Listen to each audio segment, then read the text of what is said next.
Good morning. I'm Christy Pineda. I'm JC O'Diver. I'm Carla Gomez. I'm Lydia Chong. I'm Edward Bush. And today we're going to be talking about how we can use ferrofluids so that this does not happen. And we actually spent time at the UCLA lab developing a solution that can prevent spills altogether. We know too well the damage that oil spills can cause. They are detrimental to the environment, and I cannot emphasize that enough. Most people don't know that the industry does not do anything to prevent this from happening.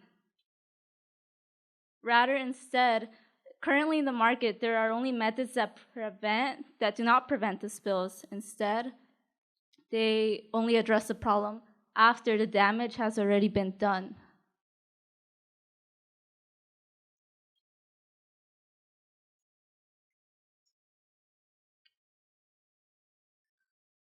On average, oil industries pay up to $6.8 billion to clean oil spills. However, the current cleaning methods don't solve the problem. They can only contain oil spills through booms, which only prevents an oil spill to spread, and conceal them through chemical dispersants, which only pushes the oil down into the ocean and just simply ignite them and just burn the oil. By ignoring and prolonging this problem, it creates a great toll on the environment and also harms a company's public relations. With so much money being spent, $6.8 billion and a maximum of $62 billion, there should be a more efficient way to solve these problems. In order to prevent these problems from ever happening in the first place, we decided on that our product should focus on the prevention and not the containment or the cleaning up of oil spills. On the screen are two images of a ship with a double hull, and our concept includes painting and filling the inner hull of that ship and at the red part with with our magnetic nanocrystals. In the case of a breakage, these nanocrystals would mix in with the oil, creating a magnetic fluid and therefore containing this oil onto the tanker, preventing the oil from leaking out. This would allow some time for divers to come in and repair the damage. If you could take a couple seconds to watch the video that we made. We can see that on the left side, without our product, the oil continues to spill and spread to the rest of the ocean. While on the right side, it doesn't look like it's moving, but the oil inside the ship hull is not leaking out because of its magnetic components. Now, how does this work? Well, when we were in UCLA, we got two irons, FeCl3 and FeCl2, and added it to a base to create Fe3O4. That is our magnetic crystal. However, that was a water-soluble solution, therefore it does not mix to oil solutions. Therefore, we added oleic acid to make it an oil soluble, which will mix to the oil, and that became our magnetic ferrofluid. All of this science is great, but what really matters is the feasibility. On the top left figure, you can see that our product, the nanocrystal paint, costs $3.34 per kilogram. On the bottom left figure, we see that our product actually costs 2 to 3% of the actual tanker cost, so it's only a small addition. It's like a small fraction, I guess. And another thing that's really important to us is that our product costs 0.05% of the average oil spill cost. This shows how big of an investment our product is. We can save so much money. With the help from other companies and the funding of $25,000, we hope to create a prototype ready for 2025. Together, we will stop oil spills. Thank you.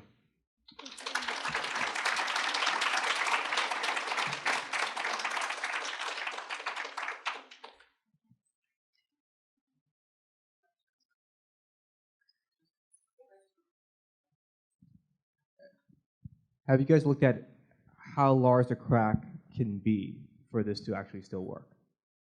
Since the entire hole, if we go back to the picture, since the entire hole is covered in the nanocrystal paint, it doesn't really matter how big the crack is because it covers the entire area. Therefore, the spill will. So does it matter the leakage rate at which it comes out? So for example, if they hit an iceberg, right, and the hole is 3 meters by 10 meters, right, versus a crack that is a meter by 2 inches, right? Is there a size of hole or size of crack that this starts failing at? We're not exactly sure about the exact answer, but based off what we tested out so far, it was very effective. So, and as you can see, it also the nanocrystals are surrounding the entire hole, so it doesn't matter where it is. And let's say, well, our starting layer of how much nanocrystals we would put is 0.5, but we can also increase that layer. So if the crack is really big and maybe the industry wants to increase that how much nanocrystals are going to be placed, they can do that, so they won't have to worry about how big the crack is going to be. Have you guys looked into what's the typical reason why oil spills take place and what the typical damage is on an oil tanker that causes a spill? Well, it's usually human mistake. I mean, the damage itself. What's the typical damage that is impacting the tanker? when an oil tanker sails, we can't really assume that the trip will be safe. Like, no one really expected Titanic to run into the iceberg because like accidents do happen, and we don't really plan that. Therefore, this is like a backup plan, saying like if something that bad were to happen, this is there as like a cushion, so nothing tragic will. Cool. Thank you.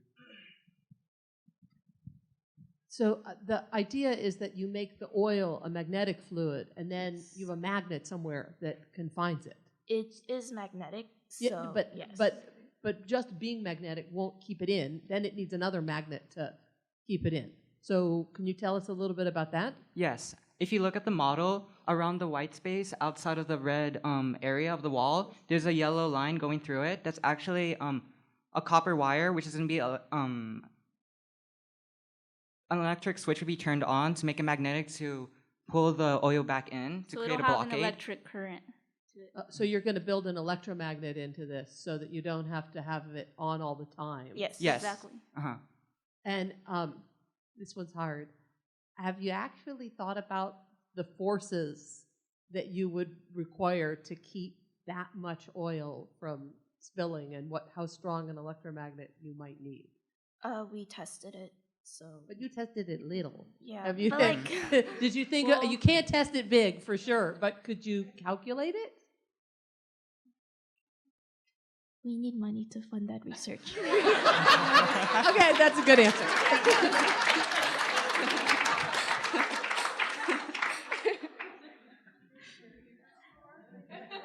And actually, if we could go back to the slide with the costs, it tells us how much we need for the iron oxide, I guess. So from what we've researched, we're just looking for how much we need for different types of tankers, and the only type of force we're concerned about is the water pressure. We learned that the deeper it is in the water, the harder it is to keep it in because the pressure rises.